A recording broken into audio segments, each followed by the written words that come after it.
இங்கிலாந்து நாட்டில் உள்ள பாராளுமன்ற நடைமுறைகளை போன்றதே நம்முடைய பாராளுமன்ற நடைமுறைகளும். மன்னராட்சி இருந்த காலத்திலேயே அங்க பாராளுமன்றம் இயங்கியுள்ளது.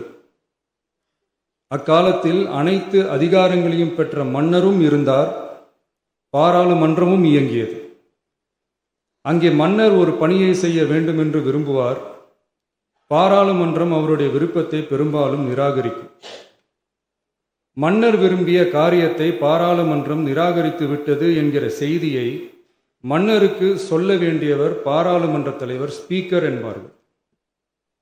பாராளுமன்றத்தின் கருத்தை மன்னரிடம் சொல்ல வேண்டியவர் ஸ்பீக்கர். அதற்கு துணிவு வேண்டும்.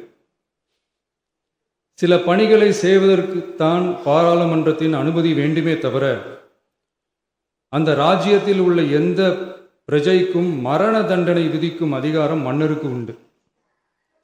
தான் விரும்பியதை பாராளுமன்றம் நிராகரித்து விட்டது என்று சொல்லும் ஸ்பீக்கருக்கு மரண தண்டனை விதிக்கும்படி ஆணையிடுவார். தலையை வெட்டி விடுங்கள் என்று ஆணையிடுவார்கள். இது பலமுறை நடந்ததால் யாருமே இந்த ஸ்பீக்கர் பதவிக்கு வர விரும்ப மாட்டார்கள்.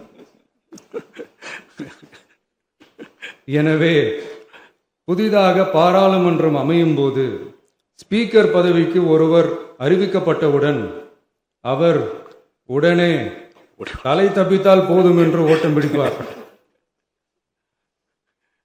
அணை முன்னவரும் எதிர்கட்சி தலைவரும் அவரை தடுத்து நிறுத்தி அவர் கைகளை பிடித்து இழுத்து வந்து ஆசனத்தில் அமர வைப்பார்கள். இதுதான் அந்த காலத்தில் இருந்து வந்த மரபு.